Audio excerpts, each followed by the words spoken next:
लो श्री कृष्ण चंद्र भगवान की जय। नमो अकिंचन वित्ताय निवृत्ते गुणवृत्तये आत्मा रामाय शांताय कैवल्यपतये नमः। अथ श्रीमद्भागवत पुराण एकादश स्कंध सप्तमो अध्याय। अवधूतोपाख्यान। पृथ्वी से लेकर कबूतर तक 8 गुरुओं की कथा। श्री भगवान उवाच।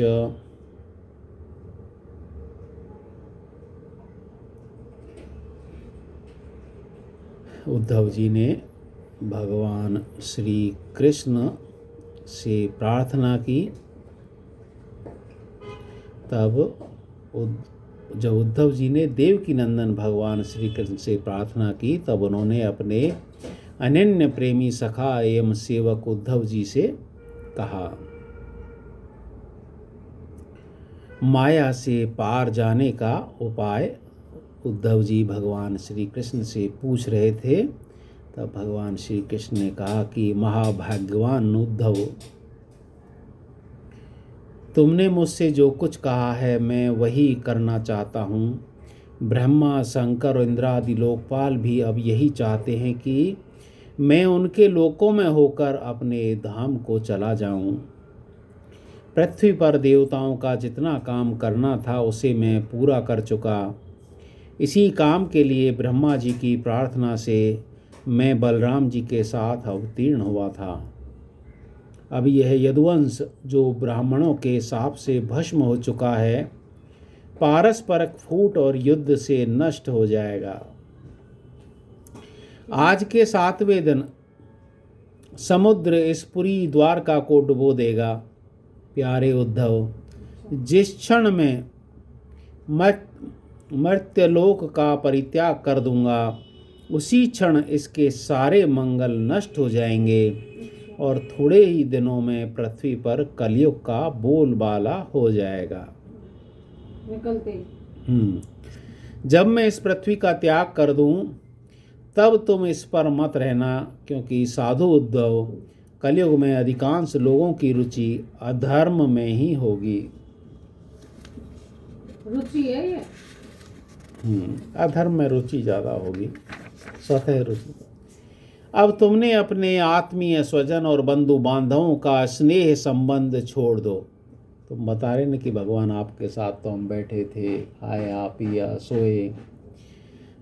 तो अब वो कह रहे हैं कि अब अपने आत्मीय स्वजन और बंधु बांधवों का स्नेह संबंध छोड़ दो और अनन्य प्रेम से मुझ में अपना मन लगाकर श्रम दृष्टि से पृथ्वी में स्वच्छंद विचरण करो। एक जगह बंद मत हो, सब भगवान की मय्यावेश्य मनः सम्यक समद्रग विचरस्वगाम।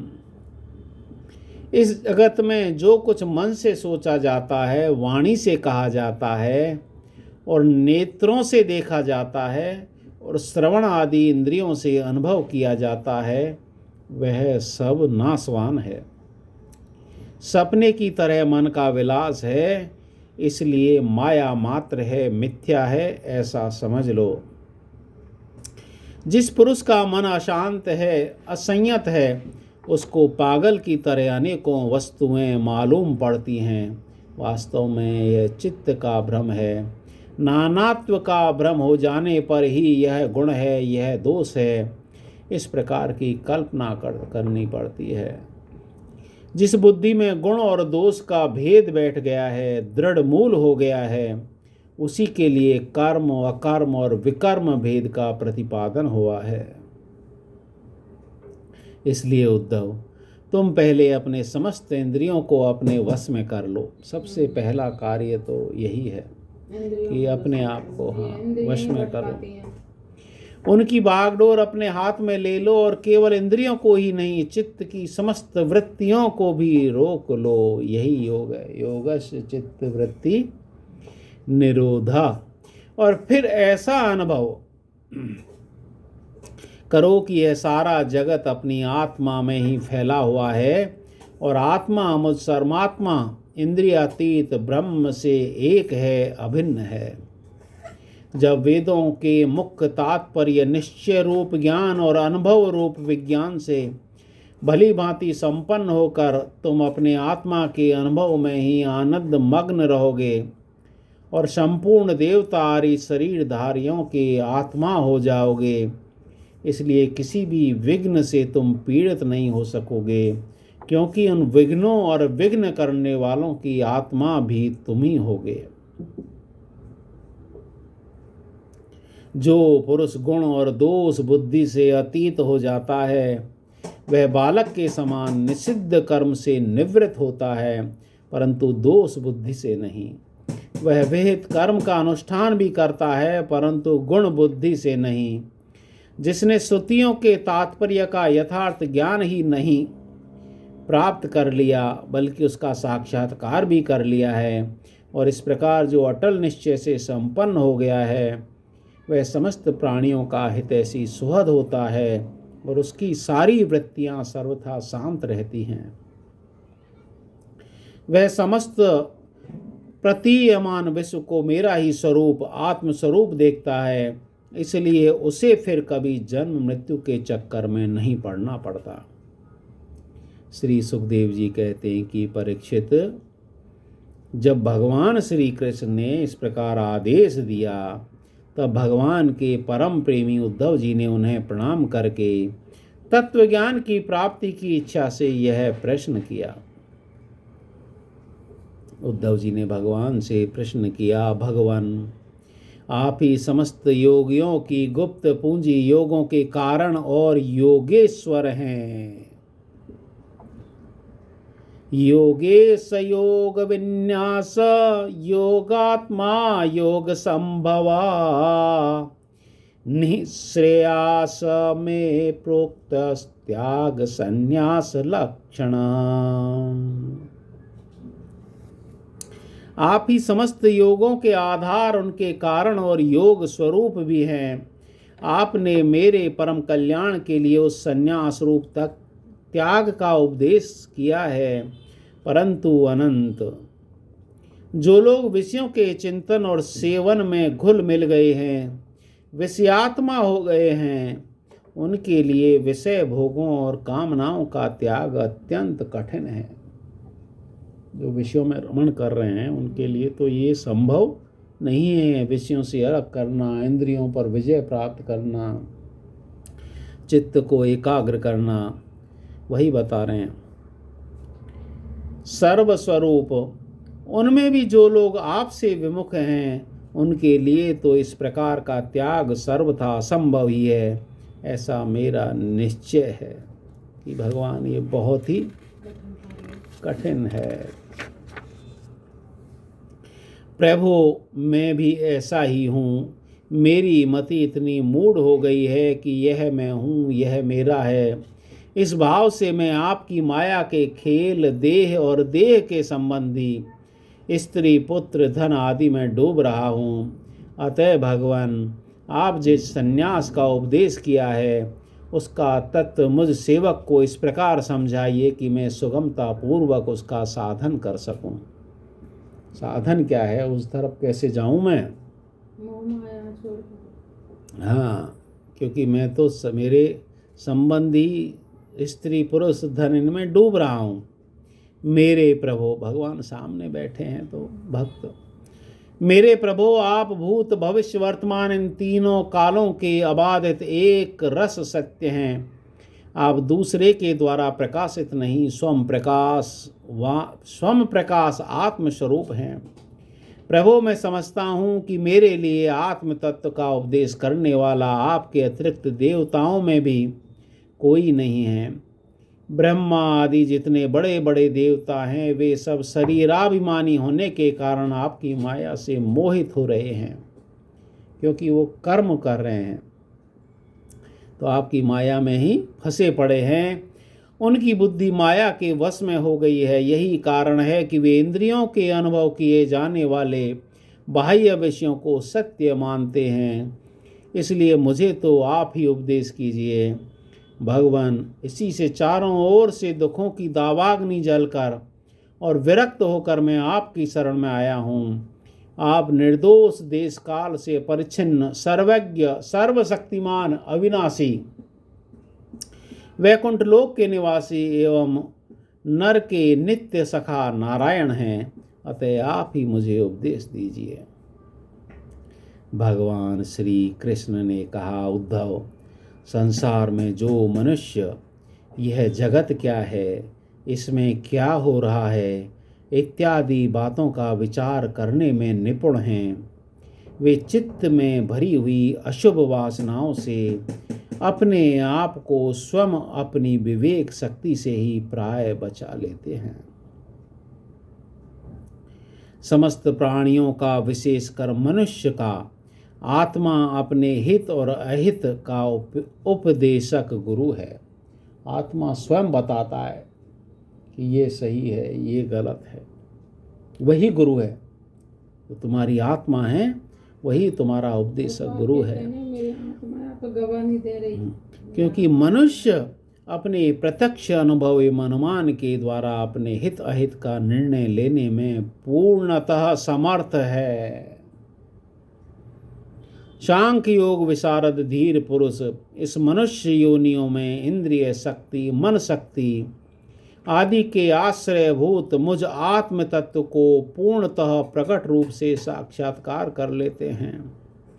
मैंने 1 पैर वाले, 2 पैर वाले, 3 पैर वाले, 4 पैर वाले, 4 से अधिक पैर वाले और बिना पैर के इत्यादि अनेक प्रकार के शरीरों का निर्माण किया है। उनमें मुझसे सबसे अधिक प्रिय मनुष्य का ही शरीर है। भगवान ने खुद ने ऐसा किया है। बयवा संते पुरा सृष्टास्तास्मा में पौरुषी प्रिया। इस मनुष्य के शरीर में एकाग्र चित्र, तीक्ष्ण बुद्धि पुरुष, बुद्धि आदि ग्रहण किए जाने वाले हेतुओं से, जिनसे कि अनुमान भी होता है, अनुमान से अग्राह्य अर्थात अहंकार आदि विषयों से भिन्न मुझ सर्व प्रवर्तक ईश्वर को साक्षात अनुभव करते हैं।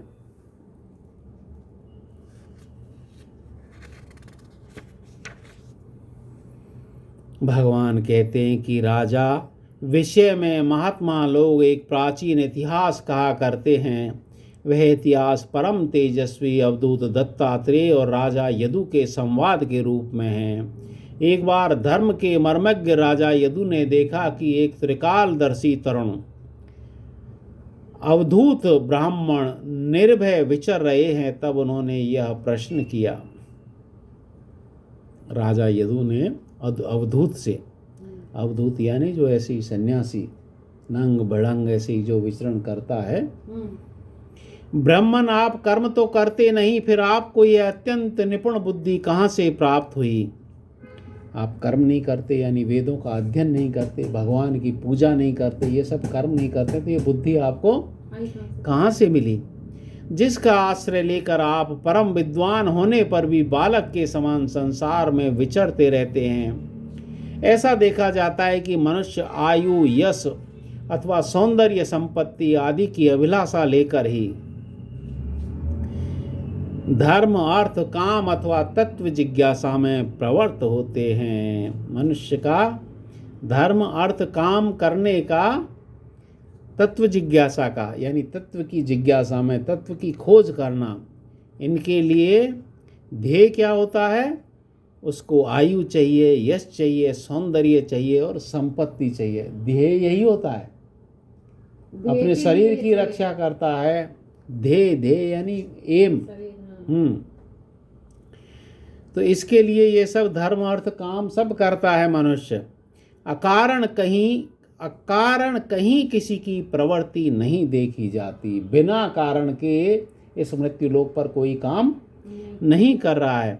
मैं देख रहा हूं कि आप कर्म करने में समर्थ, विद्वान और निपुण हैं, लेकिन आप तो कर्म करने में समर्थ हैं, विद्वान हैं, निपुण हैं। आपका भाग्य और सौंदर्य भी प्रशंसनीय है। देखने से लग रहा है कि आपका सौंदर्य भी, आपकी वाणी से तो मानो अमृत टपक रहा है। फिर भी आप जड़, उन्मत्त और पिशाच के समान रहते हैं, न तो कुछ करते हैं न चाहते ही हैं। संसार के अधिकांश लोग काम और लोभ के दावानल से जल रहे हैं, परंतु आपको देखकर मालूम होता है कि आप मुक्त हैं। आप तक उसकी आँच भी नहीं पहुँच पाती, ठीक वैसे ही जैसे कोई हाथी वन में दावाग्नि लगने पर उससे छूटकर गंगा जल में खड़ा हो। ब्राह्मण, आप पुत्र, स्त्री, धन आदि संसार के स्पर्श से भी रहित हैं। आप सदा सर्वदा अपने केवल एक स्वरूप में स्थित रहते हैं। हम आपसे यह पूछना चाहते हैं कि आपको अपने आत्मा में ही ऐसे अवर्चनीय आनंद का अनुभव कैसे होता है? आप कृपा करके अवश्य बतलाइए। भगवान श्री कृष्ण ने कहा, उद्धव, हमारे पूर्वज महाराज यदु की बुद्धि शुद्ध थी और उनके हृदय में ब्राह्मण भक्ति थी। उन्होंने परम भाग्यवान दत्तात्रेय जी का अत्यंत सत्कार करके यह प्रश्न पूछा और बड़े विनम्र भाव से सिर झुकाकर वे उनके सामने खड़े हो गए। अब दत्तात्रेय जी ने कहा, ब्रह्मवेत्ता दत्तात्रेय जी ने कहा कि राजन, मैंने अपनी बुद्धि से बहुत से गुरुओं का आश्रय लिया है। पहले जब मेरी बुद्धि थी तो मैंने गुरुओं का आश्रय लिया, उनसे शिक्षा ग्रहण करके मैं इस जगत में मुक्त भाव से स्वच्छंद विचरता हूँ। तुम उन गुरुओं के नाम तथा उनसे ग्रहण की हुई शिक्षा सुनो। मेरे गुरुओं के नाम हैं, भगवान दत्तात्रेय के गुरुओं के नाम बता रहे हैं। नाम है पृथ्वी, वायु, आकाश, जल, अग्नि, चंद्रमा, सूर्य, कबूतर, अजगर, समुद्र, पतंग, भौरा, मधुमक्खी, हाथी, शहद निकालने वाला, हरिण, मछली, पिंगला, वैश्या, कुर्र पक्षी, बालक, कुंवारी कन्या, बाण बनाने वाला, सर्प, मकड़ी और भृंगी कीट, ये मेरे गुरु हैं। अब ये कितने गुरु हुए? ये 1 2 3 4 5 6 7 8 9 10 11 12 13 14 15 16 17 18 19 20 21 22 और ये 23 गुरु दत्तात्रेय जी ने कहा है। 23 और 24। राजन, मैंने इन 24 गुरुओं का आश्रय लिया है और इन्हीं के आचरण से इस लोक में अपने के लिए शिक्षा ग्रहण की है। वीरवर ययाति नंदन, मैंने जिससे जिस प्रकार जो कुछ सीखा है वह सब ज्यों का त्यों तुमसे कहता हूँ, सुनो। मैंने पृथ्वी से उसके धैर्य की, क्षमा की शिक्षा ली है। लोग पृथ्वी पर कितना आघात और क्या क्या उत्पात नहीं करते, परंतु वह न तो किसी से बदला लेती है न रोती चिल्लाती है। संसार के सभी प्राणी अपने अपने प्रारब्ध के अनुसार चेष्टा कर रहे हैं। वे समय समय पर भिन्न भिन्न प्रकार से जान और अनजान में आक्रमण कर बैठते हैं। धीर पुरुष को चाहिए कि उनकी व्यवस्था समझे, न तो अपना धीरज खोवे न क्रोध करे, अपने मार्ग पर ज्यों का त्यों चलता रहे। पृथ्वी के ही विकार, पर्वत और वृक्ष से मैंने यह शिक्षा ग्रहण की है कि जैसे उनकी सारी चेष्टाएं सदा सर्वदा दूसरों के हित के लिए होती हैं, बल्कि यूँ कहना चाहिए कि उसका जन्म ही एकमात्र दूसरे का हित करने के लिए हुआ है। साधु पुरुष को चाहिए कि उसकी शिष्यता स्वीकार करके उनसे परोपकार की शिक्षा ग्रहण करे। पृथ्वी माता धैर्य और क्षमा की देवी है, परोपकार की देवी है। मैंने शरीर के भीतर रहने वाले वायु, प्राण वायु से यह शिक्षा ग्रहण करती है कि जैसे वह आहार मात्र की इच्छा रखता है और उसकी प्राप्ति से ही संतुष्ट हो जाता है, वैसे ही साधक को चाहिए कि जितने से जीवन निर्वाह हो जाए उतना भोजन कर ले। इंद्रियों को तृप्त करने के लिए बहुत से विषय ना चाहे, संक्षेप में उतने ही विषयों का उपयोग करना चाहिए जिनसे बुद्धि विकृत ना हो, मन चंचल ना हो, वाणी व्यर्थ की बातों में न लग जाए। उतने से काम चलाना संक्षेप में कहते हैं, विषयों का उपयोग उतना ही करना चाहिए, बुद्धि विकृत ना हो, मन चंचल ना हो और वाणी व्यर्थ की बातों में ना लग जाए। शरीर के बाहर रहने वाले वायु से मैंने यह सीखा है कि जैसे वायु को अनेक स्थानों में जाना पड़ता है परंतु वह कहीं भी आसक्त नहीं होता, किसी का भी गुण दोष नहीं अपनाता, वैसे ही साधक पुरुष भी आवश्यकता होने पर विभिन्न प्रकार के धर्म और स्वभाव वाले विषयों में जाए परंतु अपने लक्ष्य पर स्थिर रहे, जिसके गुण या दोष की ओर झुक ना जाए, किसी से आसक्ति या द्वेष ना कर बैठे। गंध वायु का गुण नहीं, पृथ्वी का गुण है, परंतु वायु को गंध का वहन करना पड़ता है। ऐसा करने पर वायु शुद्ध ही रहता है, गंध से उसका संपर्क नहीं होता। वायु का गुण नहीं, हम बोलते हैं ना कि स्मेल आ रही है, स्मेल आ रही है। वो तो वायु में चल के वो वायु ले आता है, छोड़ देता है, वहन करता है उसका, लेकिन वायु खुद शुद्ध ही रहता है। वैसे ही साधक का जब तक इस पार्थिव शरीर से संबंध है तब तक उसे इसकी व्याधि, पीड़ा, भूख, प्यास आदि का भी वहन करना पड़ता है, परंतु अपने को शरीर नहीं आत्मा के रूप में देखने वाला साधक शरीर और उसके गुणों का आश्रय होने पर भी उससे सर्वथा निर्लिप्त रहता है। तो वायु और गंध की तरह आत्मा उस शरीर को समझना चाहिए कि दोनों में कोई, केवल आत्मा इस शरीर को कुछ समय के लिए लेके चल रहा है, बस वायु तो निकल जाना है, आत्मा फिर निकल जाएगी शरीर को छोड़ के।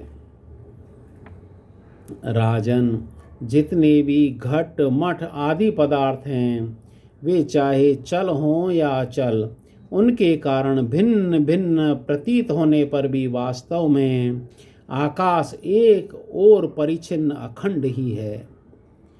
वैसे ही चर और अचर जितने भी सूक्ष्म स्थूल शरीर हैं उनसे आत्मा रूप से सर्वत्र स्थित होने के कारण ब्रह्म सभी में है। साधक को चाहिए कि सूत के मणियों में व्याप्त सूत के समान आत्मा को अखंड और असंग रूप से देखे। वह इतना विस्तृत है कि उसकी तुलना कुछ कुछ आकाश से ही की जा सकती है। इसलिए साधक को आत्मा की आकाश रूपता की भावना करनी चाहिए। आग लगती है, पानी बरसता है, अन्न आदि पैदा होते हैं, नष्ट होते हैं, वायु की प्रेरणा से बादल आदि आते हैं, चले जाते हैं। यह सब होने पर भी आकाश अछूता रहता है। यह सब होता रहता है लेकिन आकाश इसको आराम से देखता रहता है, अछूता रहता है। आकाश की दृष्टि से यह सब कुछ है ही नहीं। इस प्रकार भूत, परमात्मा, भविष्य के चक्कर में न जाने किन किन नाम रूपों की सृष्टि और प्रलय होते हैं, परंतु आत्मा के साथ उसका कोई संस्पर्श नहीं है। आत्मा अमर ही है, सृष्टि बनती है, सृष्टि चली जाती है, लेकिन ये जो आत्मा है ये अमर रहती है।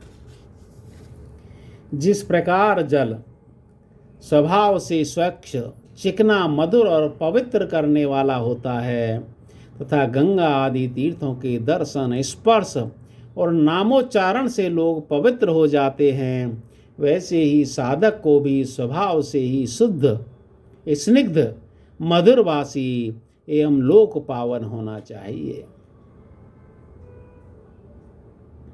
शुद्ध होना चाहिए, रूखा नहीं होना चाहिए, स्निग्ध होना चाहिए, मधुरभाषी होना चाहिए और लोक पावन होना चाहिए। जल से शिक्षा ग्रहण करने वाला अपने दर्शन, स्पर्श और नामोच्चारण से लोगों को पवित्र कर देता है। राजन, मैंने अग्नि से यह शिक्षा ली है कि जैसे वह तेजस्वी और ज्योतिर्मय होती है, जैसे उसे कोई अपने तेज से दबा नहीं सकता, जैसे उसके पास संग्रह परिग्रह के लिए कोई पात्र नहीं, सब कुछ अपने पेट में रख लेती है और जैसे सब कुछ खा पी लेने पर भी विभिन्न वस्तुओं के दोषों से वह लिप्त नहीं होती, वैसे साधक भी परम तेजस्वी, तपस्या से देदीप्यमान, इंद्रियों से अपराभूत, भोजन मात्र का संग्रही और यथा योग्य सभी विषयों का उपयोग करता हुआ भी अपने मन और इंद्रियों को वश में रखे, किसी का दोष अपने में न आने दे। इनके साथ संयोग तो करता है, उपभोग करता है, लेकिन अग्नि जैसे सबको जला डालती है लेकिन फिर भी शुद्ध रहती है, उसी तरह से इन दोषों को अपने में न आने दे। जैसे अग्नि कहीं लकड़ी आदि में अप्रकट रहती है तो कहीं प्रकट, वैसे ही साधक भी कहीं गुप्त रहे और कहीं प्रकट हो जाए, वह कहीं कहीं ऐसे रूप में प्रकट हो जाता है जिससे कल्याणकामी पुरुष उसकी उपासना कर सके।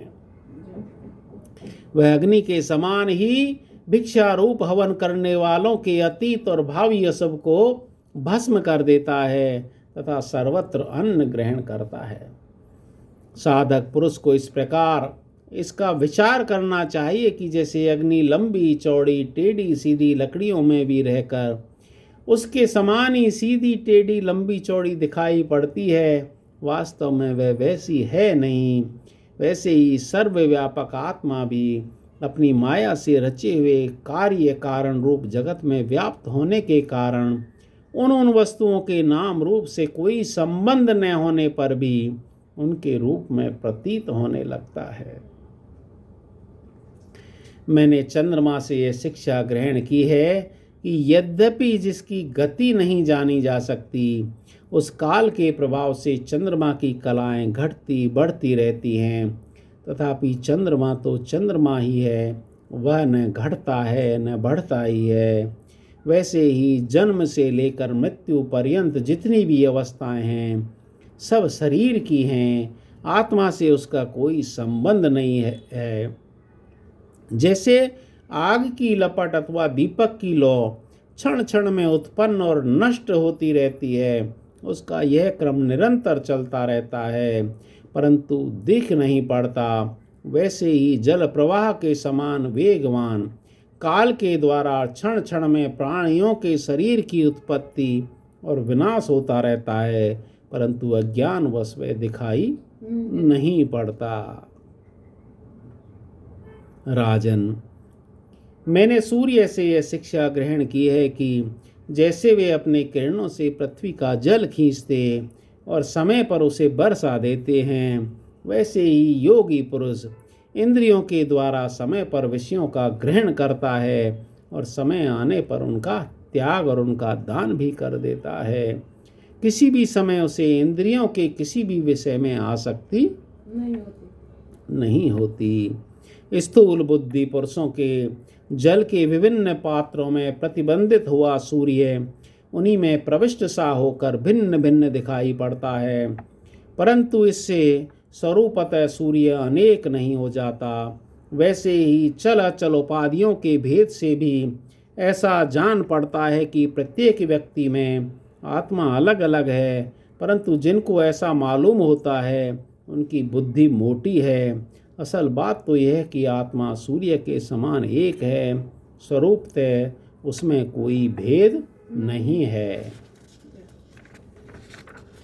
राजन, कहीं किसी के साथ अत्यंत स्नेह अथवा आसक्ति न करनी चाहिए, अन्यथा उसकी बुद्धि अपना स्वातंत्र्य खोकर दीन हो जाएगी और उसे कबूतर की तरह अत्यंत क्लेश उठाना पड़ेगा। राजन, किसी जंगल में एक कबूतर रहता था, उसने एक पेड़ पर अपना घोंसला बना रखा था। अपनी मादा कबूतरी के साथ वह कई वर्षों तक उसी घोंसलों में रहता था। उसने एक पेड़ पर अपना घोंसला बना रखा था। उस कबूतर के जोड़े के हृदय में निरंतर एक दूसरे के प्रति स्नेह की वृद्धि होती जाती थी। वे गृहस्थ धर्म में इतने आसक्त हो गए कि उन्होंने एक दूसरे की दृष्टि से दृष्टि, अंग से अंग, बुद्धि से बुद्धि को बांध रखा था। उनका एक दूसरे पर इतना विश्वास हो गया कि वे निशंक होकर वहाँ की वृक्षावली में एक साथ सोते, बैठते, घूमते फिरते, टहरते, बातचीत करते, खेलते, खाते पीते थे। राजन, कबूतरी पर कबूतर का इतना प्रेम था कि वह जो कुछ चाहती, कबूतर बड़े से बड़ा कष्ट उठाकर उसकी कामना पूर्ण करता। वह कबूतरी भी अपनी कामुक पति की कामनाएं पूर्ण करती। समय आने पर कबूतरी को पहला गर्व रहा। उसने अपने पति के पास ही घोंसलों में अंडे दिए। भगवान की अचिंत्य शक्ति से समय आने पर वे अंडे फूट गए। उनमें से हाथ पैर वाले बच्चे निकल आए। उनका एक अंग और रोए अत्यंत कोमल थे। एक एक अंग और रोए अत्यंत कोमल थे। अब उन कबूतरों की आंखें अपने बच्चों पर लग गई। वे बड़े और प्रेम आनंद से अपने बच्चों का लाड़ प्यार करते। उनसे मीठी बोली, उनकी गुटर गूं सुन सुनकर आनंद मग्न हो जाते।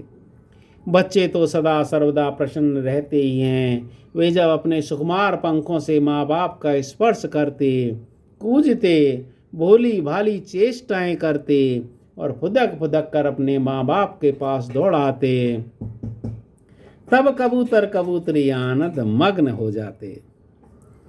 राजन, सत पूछो तो वे कबूतर कबूतरी भगवान की माया से मोहित हो रहे थे। उनका हृदय एक दूसरे के स्नेह बंधन से बंध रहा था।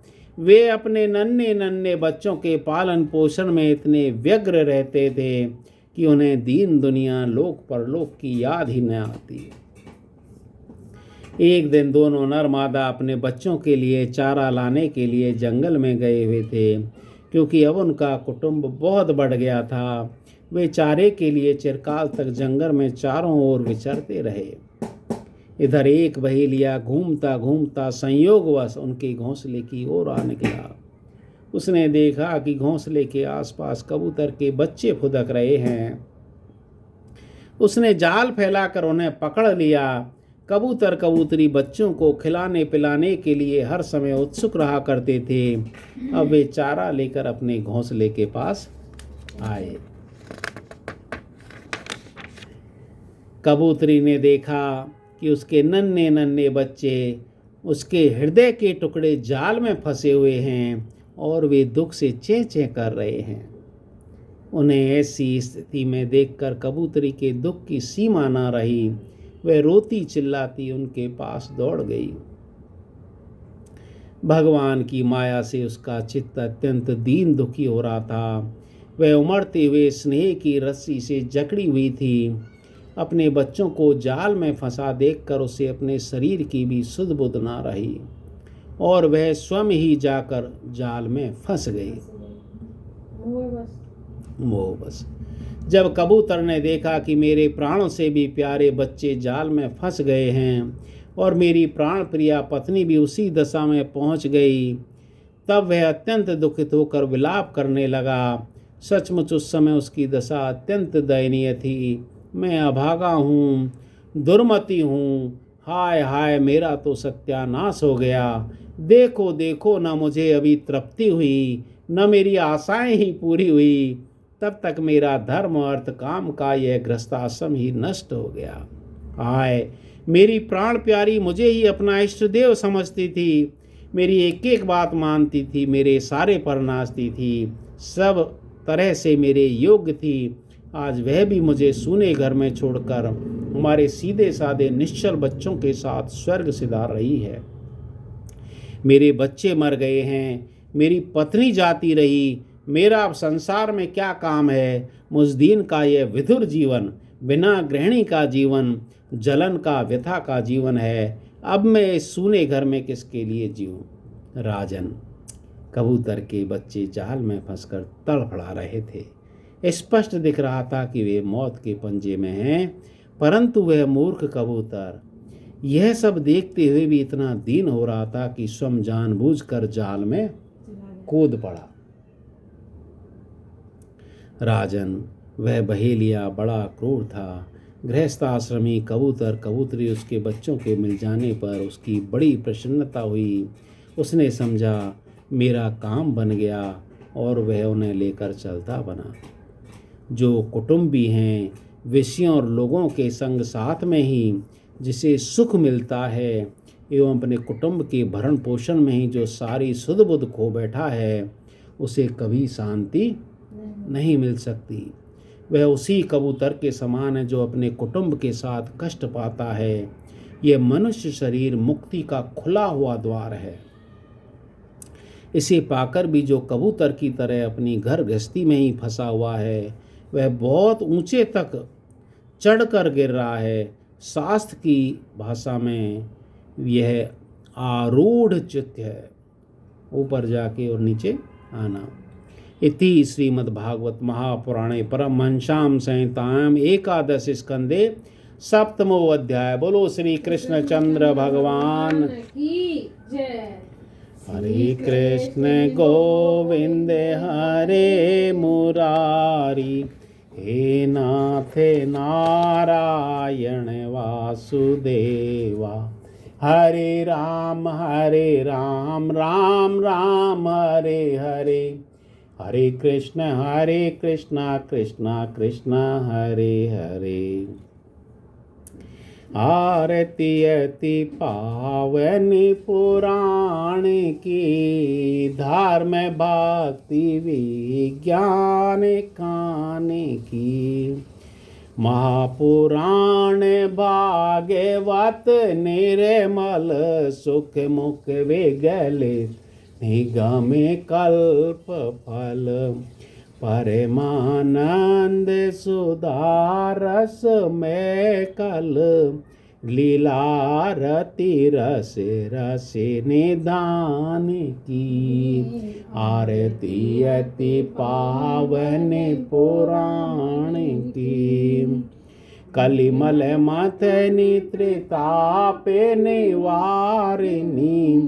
मृत्यु में भावे भय, सेवत सतत सकल सुख कारिणी। सुमोसधि हरि चरित गान की, आरती अति पावन। विषय विलास विमोह विनाशिनी, विमल विराग एक विकासिनी। भगवत तात्व रहस्य प्रकाशिनी, परम ज्योति परमात्म ज्ञान। आरती अति पावन पुराण की, परमहंस मुनि मनियोल्लासिनी।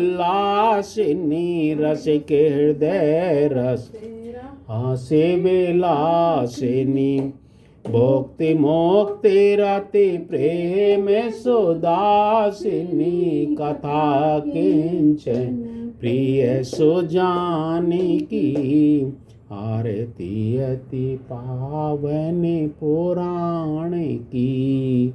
धर्म भक्ति विज्ञान,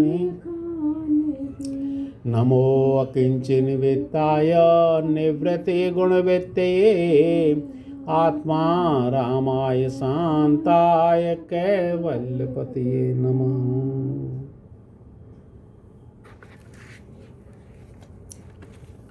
श्री कृष्ण चंद्र भगवान की जय।